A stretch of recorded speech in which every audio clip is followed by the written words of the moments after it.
Nino, Dosset, Mokobe. Les rappeurs entrepreneurs misent sur le burger.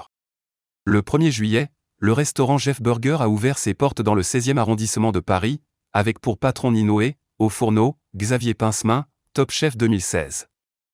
Une alliance street cred et street food qui fait recette.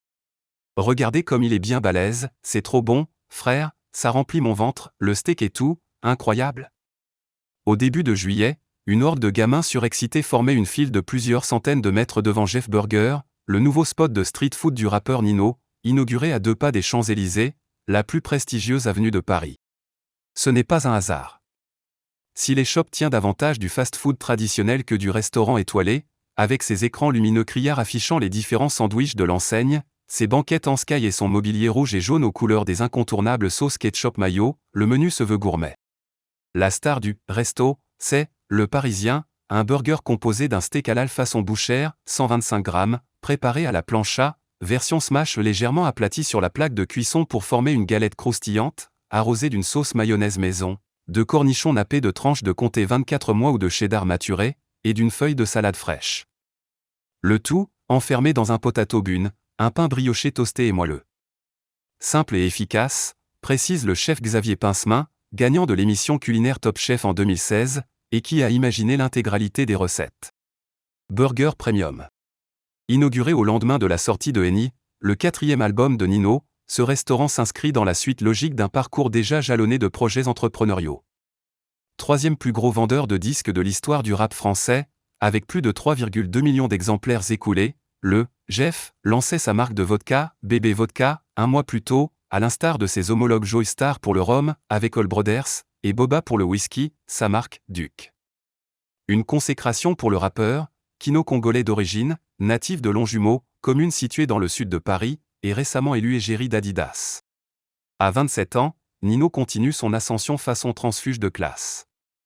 Lancer un burger premium avec un chef, c'est une allégorie de la réussite, décrypte Naries Bahar, responsable éditorial rap chez Deezer. Cette ouverture de restaurant dans les beaux quartiers rend visible l'invisible. On assiste à une prise de Paris par la banlieue, et celle-ci influence aujourd'hui la capitale, complète-t-elle.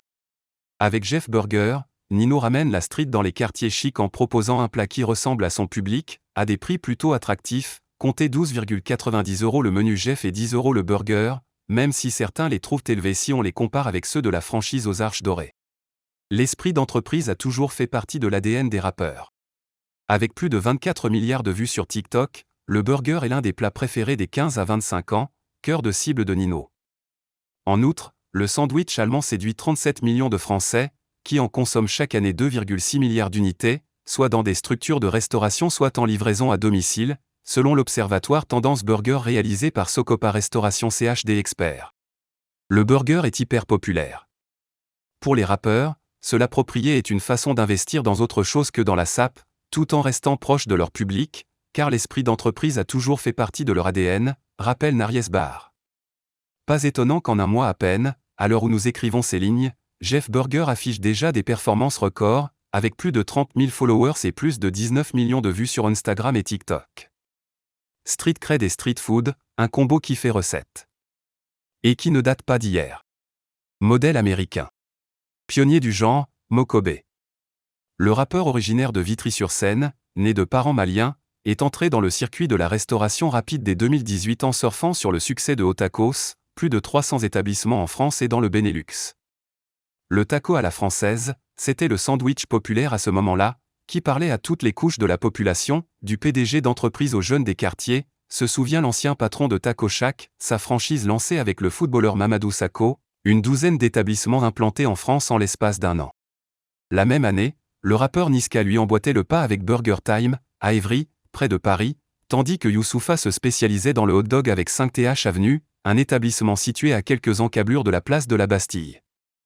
2 ans plus tard, cette gecko ouvrait un premier Barlou Burger à Pontoise, en région parisienne, avant d'inaugurer, en 2022, son établissement marseillais, devenu le fief de toute une génération de rappeurs, de Benjamin Epps à VG Dream.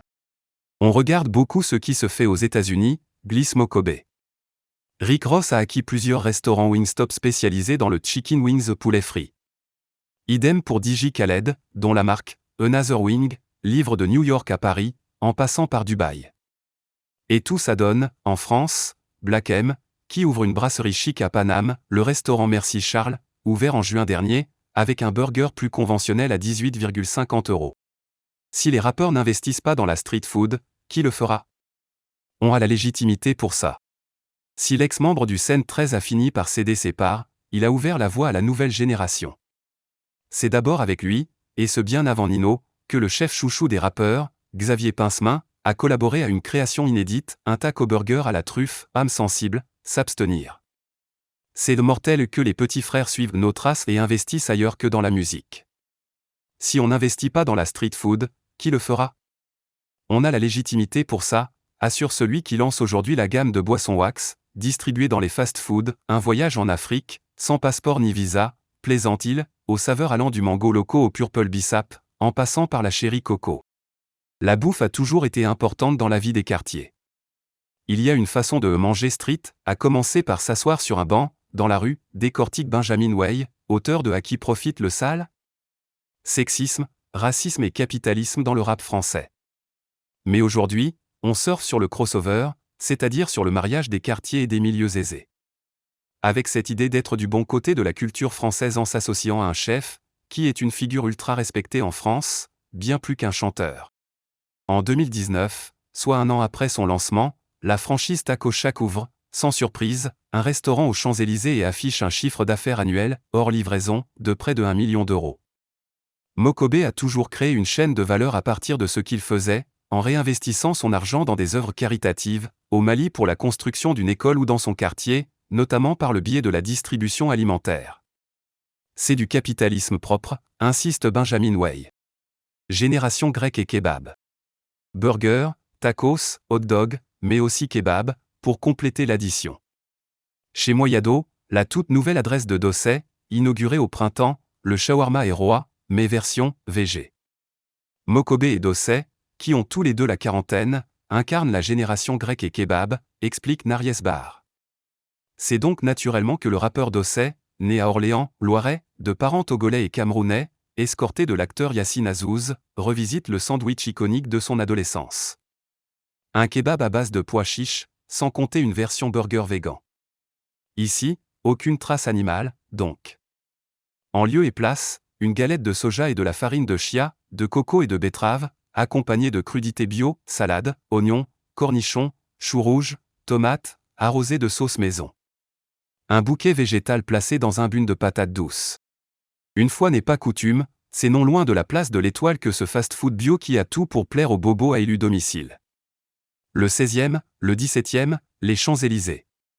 Pour les banlieusards qui vont dans les restos de Nino et de Docet, c'est aussi l'occasion d'apprivoiser une partie de la ville qu'ils ne connaissent pas, souligne Naries Bar. Ces quartiers, c'est aussi le luxe et une certaine idée de la France à l'étranger. En pleine saison touristique, les visiteurs auront ainsi tout loisir de troquer le classique jambon beurre et les bons vieux macarons contre une street food pensée par ceux qui font la street culture.